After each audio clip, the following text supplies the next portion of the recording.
Hey guys, Bianca Lager here with the Blink Weekly Newsletter. Question of the week. Let's get into it.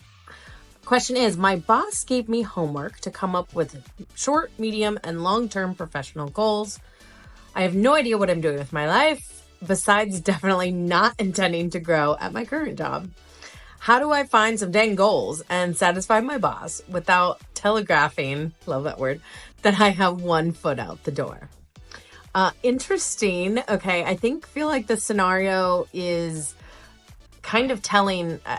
I'm sensing that the boss is either trying to make a effort at keeping you, or this is kind of part of the toxic workplace culture that I'm sensing from you.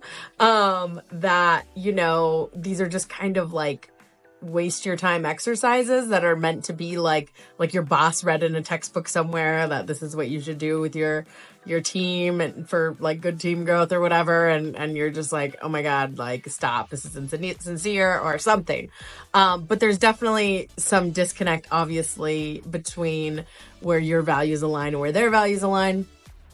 Let's just, for the sake of this exercise, go give your boss the benefit of the doubt, and let's say that their heart is in the right place and that they really sincerely, are trying to help you, whether or not you stay at the company or not, trying to help you grow in your professional career. Okay, let's go with that.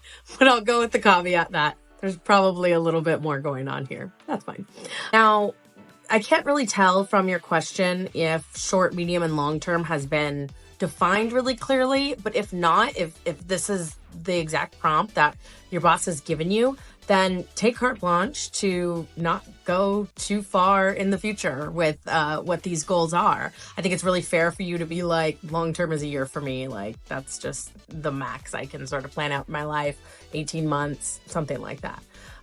What's really safe here, kind of a safe bet for you to tie your goals to, if you're just, again, trying to appease your boss, is to make your short-term goals something wrapped around a goal of either your current KPIs or something that is going to come up in your performance review, right? So an area that maybe you already do well in, or that you do pretty well in or okay in, and that, you want to continue on that path. You want to achieve exceeds expectations or whatever kind of metrics your company makes. I think that's a really safe kind of softball one. Outside of that, I would add to your goal something around learning, right? So whether it relates to your exact job or not, I think that it's always beneficial to add these learning opportunities in. You never know if your boss is actually going to be helping with resources. Maybe they give you a budget, or maybe they kind of help you fight for a budget for a learning and development resources. But it couldn't hurt to be specific in there and to say, hey, I want to, work on my presentation skills. It's like, honestly, one that almost everybody wants to work on. Outside of that, quick plug for biancalager.com. I actually have a digital goal journal. It's a really great tool to use to dig into your high level vision of what you want your life to look like, what your career goals are around the vision that you want for your life. In that goal journal, you can actually expand into relationships, money, all sorts of activities, health activities, things that you would like your life to look like, and what are those daily habits and daily activities that you're going to do to create good habits to achieve that vision in your life. And in that journal, there are quarterly segments of when you can check in with yourself, see if you're on track or not. My advice when anybody's using that tracker, it's a super popular one on my website.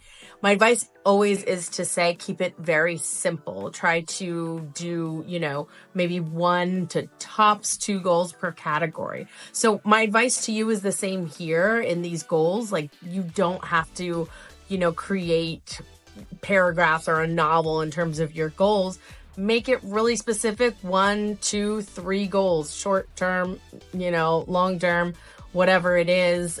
Do something around learning, do something around your performance review, and, maybe throw something in there that's related to the industry that you work in, or perhaps like the department that you work in. anything like that is going to certainly appease your boss. And you never know. It might actually be a sincere thing that you want to do and develop. I mean, whatever you decide to do, it sounds like you're getting ready to make a move.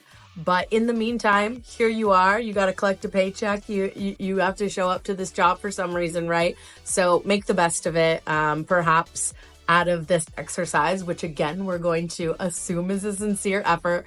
Out of this exercise, perhaps there's some silver lining that you can sort of catch on to a survivability life raft here and carry you through what sounds like pretty rough waters, but sounds like you're working on a good plan. So you can keep that long-term goal of getting out of there to yourself. I won't tell anybody.